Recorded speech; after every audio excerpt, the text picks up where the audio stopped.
नमस्कार, national India news के Delhi metro NCR bulletin में आपका स्वागत है। मैं आपके साथ अंजलि चौहान। आइए नजर डालते हैं आज की खास खबरों पर। बीते 24 घंटे में 96,000 से ज्यादा नए केस, एक्टिव मामले 8 लाख के नजदीक। बीते एक दिन में कोरोना वायरस से 50,143 लोग ठीक हुए हैं, जिसके बाद संक्रमण से ठीक होने वालों का आंकड़ा बढ़कर देश में 1,17,32,279 हो गया है। वैक्सीनेशन में नए रिकॉर्ड बना रहा भारत। पिछले 24 घंटे में 43 लाख लोगों को लगाई गई वैक्सीन। केंद्रीय स्वास्थ्य मंत्री हर्षवर्धन मंगलवार को 11 राज्यों और केंद्र शासित प्रदेशों के स्वास्थ्य मंत्रियों के साथ बैठक कर कोरोना वायरस केस में बढ़ोतरी की समीक्षा करेंगे।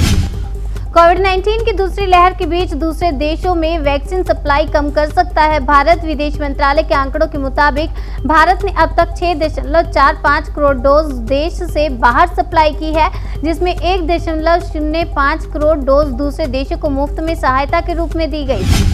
कोरोना की सेकेंड वेव ज्यादा खतरनाक बराबर है नए मामले और मौत का आंकड़ा। 8 मार्च से कोरोना से होने वाली मौतों का आंकड़ा उतनी ही तेजी से बढ़ा है जितनी तेजी से कोरोना के मामले बढ़े हैं। इस दौरान दोनों ही मामलों में 345% का इजाफा देखा गया है। कोरोना केस बढ़ते ही गूगल ने लगाया मास्क। डूडल की मदद से दिया गया ये मैसेज। नए कोरोना वायरस स्ट्रेन से दुनिया भर में संक्रमण के मामलों में वृद्धि हुई है। ऐसे में गूगल ने डूडल के जरिए फेस मास्क पहनने, हाथ धोने और सोशल डिस्टेंसिंग को फॉलो करने के बारे में जागरूकता फैलाने की कोशिश की है। आज से 30 अप्रैल तक दिल्ली में नाइट कर्फ्यू का फैसला रात 10 से सुबह 5 बजे तक रहेगा लागू। दिल्ली देश के उन 5 राज्यों में शामिल है जहां कोरोना के मामले तेजी से बढ़ रहे हैं। अब दिल्ली की केजरीवाल सरकार ने कोरोना की रोकथाम के लिए बड़ा फैसला लिया है। दिल्ली में 8 से 30 अप्रैल तक नाइट कर्फ्यू लागू रहेगा। नाइट कर्फ्यू रात 10 बजे से सुबह 5 बजे तक लागू रहेगा। महाराष्ट्र ने लगाया वीकेंड लॉकडाउन। केंद्र ने कहा इससे नहीं रुकता वायरस, सख्त कंटेनमेंट जोन बनाए। महाराष्ट्र में कोरोना के बढ़ते मामलों के बीच सीएम उद्धव ठाकरे ने पीएम मोदी को चिट्ठी लिखी है। इस पत्र में उन्होंने कहा कि 25 साल से अधिक उम्र के सभी लोगों को कोरोना की वैक्सीन देने के लिए अनुमति दें। महाराष्ट्र सरकार की अधिसूचना के अनुसार धर्मस्थल कोविड-19 के मामलों में वृद्धि के चलते बंद रहेंगे। साईं बाबा मंदिर भी सोमवार रात 8 बजे से अगले आदेश तक बंद रहेगा। दिल्ली में 54 प्राइवेट अस्पतालों के 30% बिस्तर कोरोना मरीजों के लिए होंगे रिजर्व। सरकार का फैसला। दिल्ली सरकार ने फैसला किया है कि 100 या उससे ज्यादा बिस्तरों वाले निजी अस्पतालों को अब 30% बिस्तर कोविड मरीजों को देने होंगे। दिल्ली में 100 से ज्यादा बिस्तरों वाले 54 अस्पताल इस नए आदेश के दायरे में आएंगे। दिल्ली में आज से शुरू होगा 24 घंटे कोरोना का टीका लगाने का काम। दिल्ली में आज से 24 घंटे कोरोना का टीका लगाने का काम शुरू हो गया है। इसी के साथ पूरे देश में दिल्ली ऐसा पहला शहर जहां 24 घंटे टीके लगाए जाएंगे।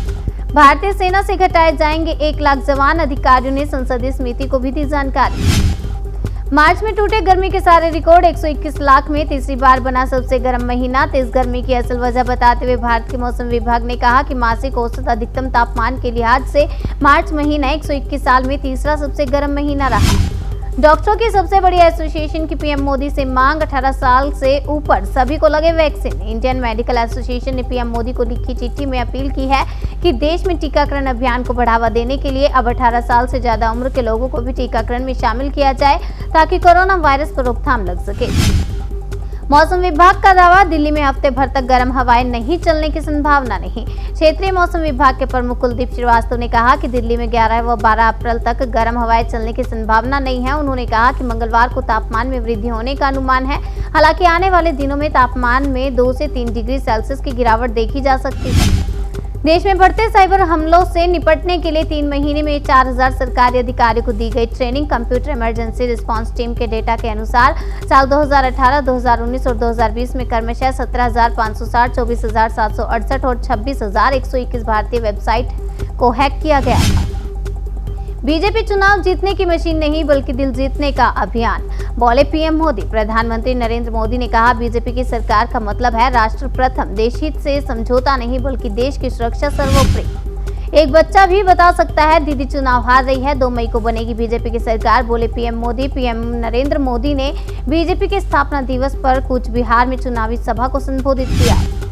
शहीदों के परिवारों को मिलेगी 80 लाख रुपए की मदद। एक फैमिली मेंबर को सरकारी नौकरी। छत्तीसगढ़ में शहीद हुए जवानों के घर वालों को 80 लाख रुपए तक की आर्थिक सहायता दी जाएगी और परिवार के एक सदस्य को सरकारी नौकरी भी मिलेगी। सऊदी में मक्का की यात्रा करने वालों को लगवानी होगी कोरोना वैक्सीन। अभी तक सामने आए 4 लाख के करीब मामले।